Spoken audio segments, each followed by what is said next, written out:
നമസ്കാരം. ഗോവൻ വിശേഷത്തിലേക്ക് സ്വാഗതം. ഗോവയിൽ ക്യാസിനോകൾക്ക് സർക്കാർ നോട്ടീസ് നൽകി. പ്രൂഡന്റ് ഗോവ, ഇൻഗോവ 24/7 എന്നിവയുടെ റിപ്പോർട്ടുകൾ പ്രകാരം ലാൻഡ് ബേസ്ഡ് ക്യാസിനോകൾക്ക് 350 കോടി രൂപയുടെ കുടിശ്ശിക വരുത്തിയതായി പ്രതിപക്ഷ നേതാവ് യൂറി അലെമാവോ ആരോപിച്ചു. മാർച്ച് 31 മുമ്പ് എല്ലാ കുടിശ്ശികയും പിരിച്ചെടുക്കുമെന്നും 3 കാസിനോ ലൈസൻസുകൾ ഇതിനകം സസ്പെൻഡ് ചെയ്തതായും മുഖ്യമന്ത്രി പ്രമോദ് സാവന്ത് അറിയിച്ചു. കൂടാതെ ഓൺഷോർ ക്യാസിനോകളിൽ തത്സമയ ചൂതാട്ടം നടക്കുന്നുവെന്ന ആരോപണം മുഖ്യമന്ത്രി നിഷേധിച്ചു. പതിവ് പരിശോധനകൾ നടത്തുന്നുണ്ടെന്നും ലംഘനം കണ്ടെത്തിയവരുടെ ലൈസൻസുകൾ റദ്ദാക്കിയിട്ടുണ്ടെന്നും വ്യക്തമാക്കി. ഗോവയിലെ ക്യാസിനോ വ്യവസായം സർക്കാരിന് വലിയ വരുമാനം നൽകുന്നുണ്ടെങ്കിലും കുടിശ്ശികയും ക്രമക്കേടുകളും വിവാദമായി തുടരുന്നു. ഗോവയുടെ 2025-26 സാമ്പത്തിക വർഷ ബജറ്റിന്റെ പുരോഗതി സംബന്ധിച്ച് മുഖ്യമന്ത്രി ഡോക്ടർ പ്രമോദ് സാവന്ത് പ്രഖ്യാപനം നടത്തി. നിയമസഭാ സമ്മേളനത്തിൽ വോട്ട് ഓൺ അക്കൗണ്ട് വഴി താൽക്കാലിക ധനവിനിയോഗം നടത്തുമെന്നും പൂർണ്ണ ബജറ്റ് ജൂലൈയിൽ അവതരിപ്പിക്കുമെന്നും അദ്ദേഹം വ്യക്തമാക്കി.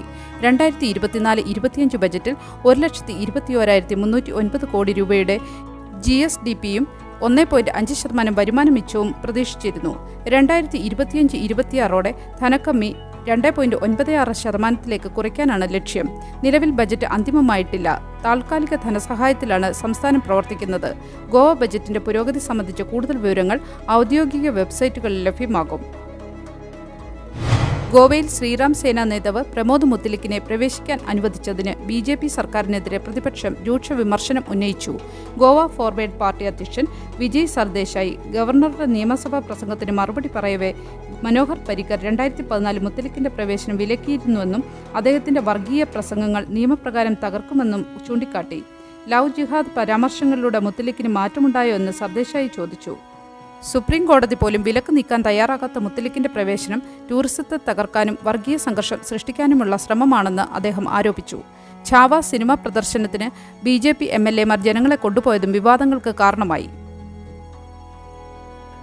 ഗോവയിൽ EMRI 108 ആംബുലൻസ് സേവനം 62,000 ജീവനുകൾ രക്ഷിച്ചതായും 1,170 പ്രസവങ്ങൾ കൈകാര്യം ചെയ്തതായും മുഖ്യമന്ത്രി ഡോക്ടർ പ്രമോദ് സാവന്ത് വെളിപ്പെടുത്തി.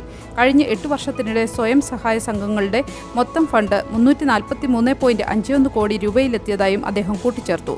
ഈ കണക്കുകൾ ഗോവയിലെ അടിയന്തര വൈദ്യസഹായ സംവിധാനത്തിന്റെ കാര്യക്ഷമതയും സ്ത്രീ ശാക്തീകരണത്തിനായുള്ള സ്വയം സഹായ സംഘങ്ങളുടെ സുപ്രധാന പങ്കും വ്യക്തമാക്കുന്നു. സമൂഹത്തിന്റെ ക്ഷേമത്തിനായി ഇത്തരം സേവനങ്ങൾ കൂടുതൽ ശക്തിപ്പെടുത്തേണ്ടതിന്റെ ആവശ്യകതയാണ് ഈ നേട്ടങ്ങൾ സൂചിപ്പിക്കുന്നത്. ഗോവ HSSC പരീക്ഷാഫലം മാർച്ച് 27 വൈകിട്ട് 5 മണിക്ക് പ്രഖ്യാപിക്കും. സംസ്ഥാനത്ത് 20 കേന്ദ്രങ്ങളിലായി നടന്ന പരീക്ഷയിൽ 17,686 വിദ്യാർത്ഥികൾ പരീക്ഷ എഴുതിയതായി Goa board of secondary and higher secondary education അറിയിച്ചു. ഫലപ്രഖ്യാപനം ഔദ്യോഗിക വെബ്സൈറ്റ് വഴി ലഭ്യമാക്കും.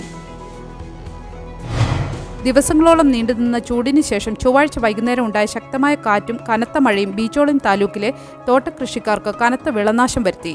താലൂക്കിലെ പല പ്രദേശങ്ങളിലും വൈദ്യുതി തടസ്സങ്ങൾ റിപ്പോർട്ട് ചെയ്യപ്പെട്ടു. ബീച്ചോളിമിൽ വൈകുന്നേരം വൈകിയും വൈദ്യുതി വിതരണം പുനഃസ്ഥാപിക്കാൻ കഴിഞ്ഞിട്ടില്ല.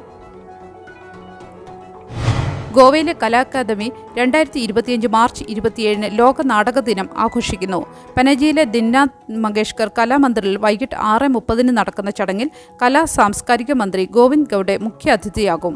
കലാ അക്കാദമി ചെയർമാൻ സുനിൽ അഞ്ചിപ്പികയും IAS ഉദ്യോഗസ്ഥർ സുനിൽ ഹോൾനോർ ഉൾപ്പെടെയുള്ള പ്രമുഖർ പങ്കെടുക്കും.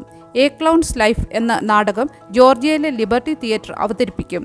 രാവിലെ 9:30 മുതൽ ഉച്ചയ്ക്ക് 1 വരെ ബ്ലാക്ക് ബോക്സിൽ ജോർജിയൻ വിദഗ്ധർ നാടക വർക്ക്ഷോപ്പ് നടത്തും. പൊതുജനങ്ങൾക്ക് സൗജന്യമായി നാടകം കാണാമെന്നും വർക്ക്ഷോപ്പിൽ പങ്കെടുക്കാമെന്നും കലാ അക്കാദമി അറിയിച്ചു.